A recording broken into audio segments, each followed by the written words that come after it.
എന്റെ അമ്മയ്ക്ക് എന്തെങ്കിലും സംഭവിച്ചോ?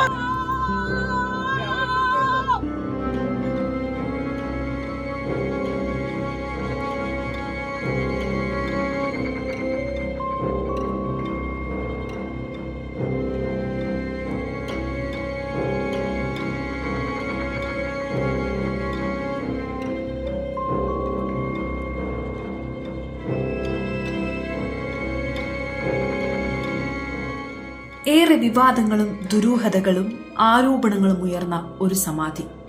നെയ്യാറ്റിൻകരയിലെ ഗോപൻ സ്വാമിയെ സമാധിയിരുത്തിയിട്ട് 2 ആഴ്ച പിന്നിടുകയാണ്. ജനുവരി 9 കേരളത്തിലാകെ കോളിളക്കമുണ്ടാക്കിയ ഈ വിവാദം.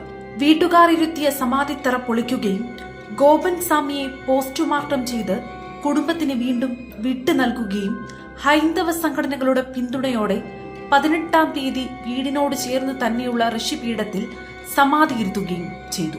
കാവുവിളാകം കൈലാസനാഥ ക്ഷേത്രത്തോട് തൊട്ടടുത്താണ് ഈ ഋഷിപീഠമുള്ളത്. നിരവധി പേർ ഗോപൻ സ്വാമിയുടെ സമാധിയിൽ വന്നു തൊഴാറുണ്ടെന്ന് മകൻ രാജസേനൻ പറയുന്നുമുണ്ട്. ഗോപൻ സ്വാമിയുടെ മക്കൾ അവരുടെ പിതാവിനെ സമാധിയിരുത്തി അതൊരു ക്ഷേത്രമാക്കി മാറ്റി. ചരിത്രം സൃഷ്ടിക്കാൻ ഇറങ്ങി തിരിച്ചെടുത്ത് നിന്ന് പുറകോട്ട് പോയിട്ടുമില്ല.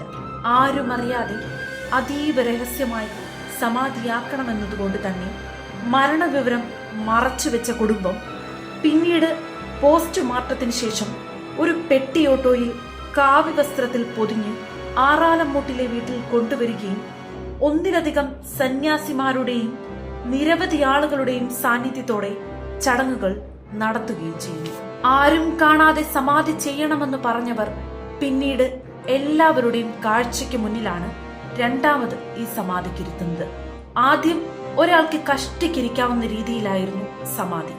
എന്നാൽ രണ്ടാമതായി സമാധി ഇരുത്തിയപ്പോൾ വലിയ ഒരു സമാധി തറ തന്നെയാണ് പണിതത്. ദീർഘനേരം നീണ്ട ചടങ്ങുകളോടെയാണ് സമാധി ചടങ്ങ് പൂർത്തിയാക്കിയത്. ചടങ്ങുകൾ പൂർത്തിയാക്കിയ ശേഷം ഋഷിപീഠമെന്ന് പേരുമിട്ടു. ഇവിടെ ഇപ്പോഴും തുടർ പൂജകൾ നടക്കുന്നുണ്ടത്രേ. നിരവധി ആളുകൾ പ്രാർത്ഥനയോടെ എത്താറുമുണ്ടത്രേ.